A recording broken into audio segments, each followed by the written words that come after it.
Halleluja, miarabantsika tsirairay avy amin'ny anaran'i Jesosy Kristy tonga soa ao anatin'izao fotoana iarahantsika amin'izao anio maraina izao, anio 22 juillet 2026 ho amin'ny roapolo jolay ity taona 2026 ity.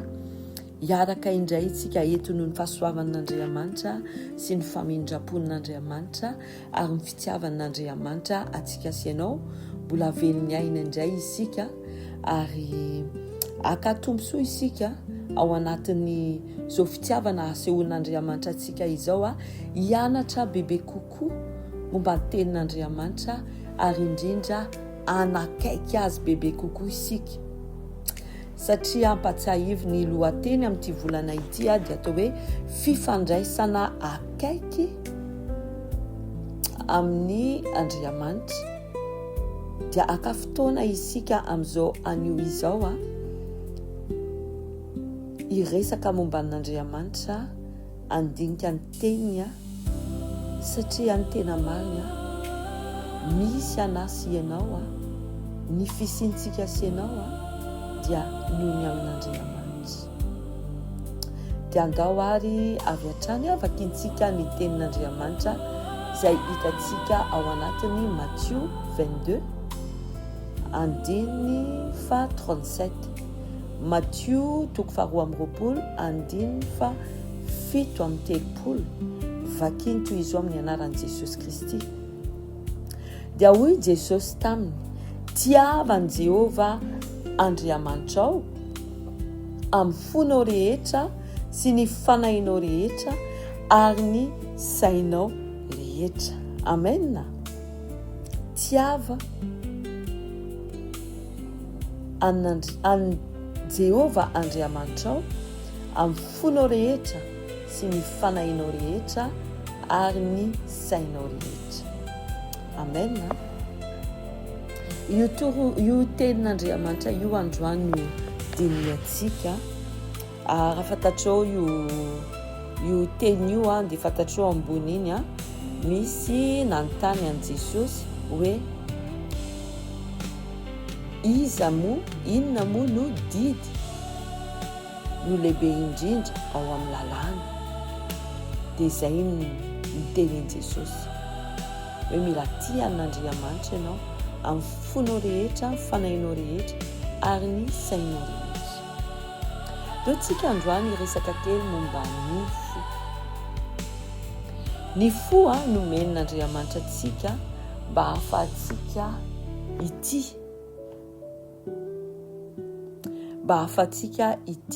ity.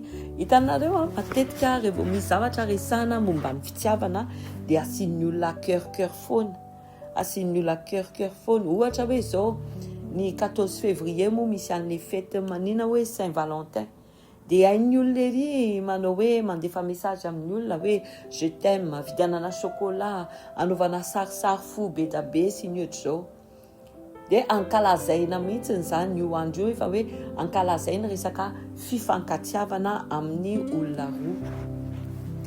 Nefa nentsika sy Andriamanitra tsy miandry hoe fotoana inona. Satria isika mifandray akaiky amin'Andriamanitra dia mila isika ity an'Andriamanitra amin'ny fotsika rehetra, ny saintsika rehetra, ny fanahintsika rehetra, ny mombantsika rehetra mila mifanaiky, mila hoe ity an'Andriamanitra. Dia ao anatin'izany zareo tiako hoe hosariana kely ny saintsika, afaka hoe alaintsika exemple hoe olona anankiroa mifankatia. Satrika an'izy roa raha tena hoe mifankatia hoy misatrika an'izy roa hoe miaraka eo foana. Na inona atao dia eo foana, miaraka foana, miresaka foana. Misy fotoana samy mety mahita ny tenany ao anatin'izao zavatra resahako izao.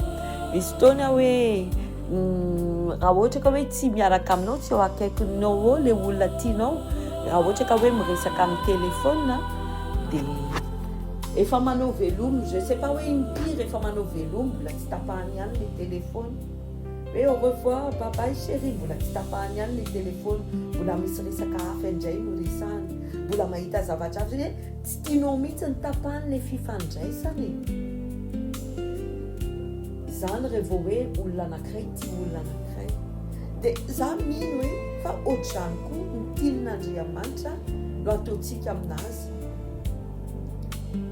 Hoe le fifandraisana aminazy raha tena hoe milaza isika hoe tia amin'Andriamanitra, le fifandraisana aminazy tena hoe tsy tokony tapahana mihitsy ny connexion amin'Andriamanitra, tokony hoe miresaka aminazy amin'ny fotoana rehetra, na zavatra everintsika fa hoe zavatra kely indrindra tsisy dikany. Za zany misy fotoana ny ankizy no tena anao ohatrany ohatra miresadreny maman, tsy miresaka rehetra zany a, misy zavatra mitranga dia miresaka amin'Andriamanitra. Oui, peut-être à haute voix miteny mafy ianao hoe rean'olona izy, fa rehefa tianao zany olona anankiray tsy afenao zany, ny sujet de conversation rehetra tsy maintsy misy an'ilay olona tianao ao anatin'ilay conversation. Indraindray mety eo mihitsy ny olona anga tsy maintsy izy foa no resahanao aminay. Zany resaka olombelona, fanenin'Andriamanitra eritreretiny hoe tokony mihoatra an'izany, tokony mihoatra an'izany satria tsy tokony misy mankatoerana n'Andriamanitra amin'ny fiainantsika. Izy ny priorité, izy ny voalohany. Ary raha etontsika sy ianao samy mandigny teny nefany matetika lasa izy indray ny atsony rehefa misy zavatra manjoa, rehefa misy zavatra ilaina, rehefa hoe misy zavatra manahirana. Indraindray ary misy an'ilay fomba fiteny hoe misy olana mandalo, misy an'ilay fomba fiteny hoe efa natsoky ihany, efa nitady any ihany manampy anahy, efa nitady vahaolana be da be, efa tsy tatsony Andriamanitra sisa. Misy an'izany fomba fiteny zany. Zany hoe efa nataonao daholo ny zava-drehetra dia Andriamanitra farany zany vao tsaroana. Nefa tsy tokony zany fiainantsika zanak'Andriamanitra. Zay le hoe fifandraisana akaiky amin'Andriamanitra amin'ity volana ity, tena hoe aloha averina amin'ny mihitsy le fiainantsika, amin'ny fifandraisantsika amin'Andriamanitra. Raha matsapa ianao hoe nanalavitra anazy, ianao mbola tsy tara zao. Za mahatonga an'ity lohateny ity amin'ity volana ity, misy an'ity lohateny ity hoe fifandraisana akaiky amin'Andriamanitra. Zany hoe mamerina amin'ny zavatra rehetra entre anao sy Andriamanitra. Any amin'ny misy anao any dia mandiniky tena mihitsy ianao amin'izao fotoana izao, satria ny tenin'Andriamanitra araka ny voalaza ao anatin'ny 2 Timothée 3:16, tenin'Andriamanitra mampianatra antsika, mikorrige antsika. Dia ianao any amin'ny misy anao any dia tena mino fa mandinika amin'ny fiainanao marina ianao hoe tena za marina ve mamelanja n'Andriamanitra amin'ny fiainako, za marina ve manao n'Andriamanitra amin'ny priorité amin'ny fiainako. Impiry zany miresaka amin'Andriamanitra ao anatin'ny ray andro. Ary inona ny situation mety mahatonga ana miresaka amin'Andriamanitra kokoa? Sa tena fiainako mihitsy ny ve le hoe miaraka amin'Andriamanitra, satroka hiresaka aminazy, hidera anazy, hivavaka amin'ny fotoana rehetra. Azo atao anefa zany zareo, azo atao tsara mihitsy zany. Raha mijery ny situation zavatra misy amin'izao fotoana izao, ohatrany hoe mandeha angaikaingana daholo zao zavatra rehetra zao, vonjevonjeny ery, nefa zavatra tokony tsarontsika, tokony tadidintsika foana hoe raha tsy Andriamanitra manome fofony ainantsika, tsy vitantsika reny. Raha tsy Andriamanitra mamohantsika maraina, tsy afaka mandeha miasa isika sy ianao. Raha vao tsy misy amin'ny famindrapon'Andriamanitra, tsy ohatrao isika sy ianao.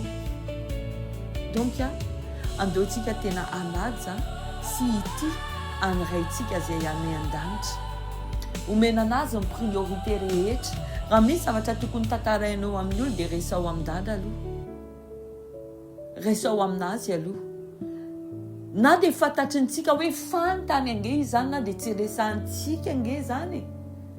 Araka ny tenin'Andriamanitra anankiray manao hoe aloha amin'ny misy zavatra angatahanao amin'Andriamanitra efa fantany zavatra ho angatahanao aminazy. Donc aloha amin'ny zavatra ho resahanao aminazy efa fantany. Aloha nitrangan'ilay zavatra koa inge efa fantany hoe zao zavatra hitranga. Fa ny tian'Andriamanitra fotsiny hoe mifandray aminazy foana isika sy ianao. Tadidintsika hoe tamin'ny Adama nanota tena niafiny izy. Niafiny izy. Ozy ny tenin'Andriamanitra manao hoe niantso Andriamanitra hoe aiza ianao Adama. Fa ngai isika mihevitra hoe tsy mahita ny Adama Andriamanitra. Tsika ve mihevitra hoe tsy mahita antsika sy ianao Andriamanitra. Izy ary isika zany ho anatin'ny ray andro mety tsy matadidy ary ny zavatra anankiray nataontsika. Fa izy mahalala ny zavatra rehetra atsipiriany. Taizintsika nanao netiny, taizintsika nanao tsy nety. Fantany daholo atsipiriany. Kanefa nenazy ny important amin'Andriamanitra hoe nentsika zany mba ataontsika hoe priorité izy. Tsarontsika foana izy isaky ny ray minitra, isaky ny segondy. Fantatrintsika foana hoe miaraka amintsika izy. Eto izy, miandratsika, miantso anazy. Misy teny anankiray mifandray amin'izany zavatra resako antsika zany izay hitantsika ao anatin'ny Jeremia. Raha tsy diso Jeremia 29:13 le izy dia ao anatin'ilay tenin'Andriamanitra misy ohatr'izao hoe raha mitady raha katsahintsika mifontsika rehetra Andriamanitra dia hita anazy isika.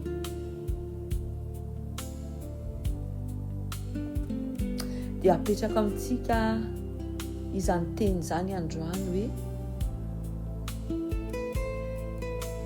manahoana amin'ny fifandraisana anao amin'Andriamanitra.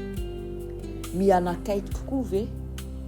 Mifandray akaiky amin'Andriamanitra ve? Sa miala lavitra amin'Andriamanitra isika? Andriamanitra dia Andriamanitra tia atsika fitiavana mandrakizay ozy ny teny nitiavany atsika sy ianao. Ka miandra atsika sy ianao izy amin'izao fotoana izao satria fantany hoe izao tontolo izao miaratsy. Izy mahafantatra tsara hoe mila anazy isika. Tsy ho vitantsika rery io. Kanefa hoe isika ve conscient amin'izay zavatra izay. Conscient ve tsika hoe tsy ho vitantsika zao fiaina izao raha tsy miaraka aminy. Ka ndeo tsika sy ianao anararoatra amin'izao fotoana izao. Tena hoe hitodika tanteraka aminazy ifandray akaiky aminy iresaka aminazy amin'ny fotoana rehetra na manao raha ianao na inona zavatra ataonao tena hoe impliqué ao anatin'ny zavatra rehetrarehetra ataonao Andriamanitra. Atao fitsapany, atao fantany hoe tsy mahavita miaina ianao raha tsy miresaka aminazy. Tahaka ny trondro mila rano mba ahafahany miaina. Esorina ao anatin'ny rano trondro ho faty. Tahaka ny hazo anankiray, ny plante anankiray ao anatin'ny tany. Rehefa vao esorina ao anatin'ny tany izy tsy mahazo an'izay zavatra ilaina izy dia ho faty. Tahaka an'izany koa isika sy ianao. Raha vao miala amin'ny fiainantsika Andriamanitra, raha vao tsy mifandray amin'Andriamanitra isika sy ianao dia olo-maty isika sy ianao. Hita fotsiny vatana mandehandeha. Izay le tenin'Andriamanitra amin'ny Apokalipsy. Hita fotsiny fa velo kanefa ny tena marina efa maty.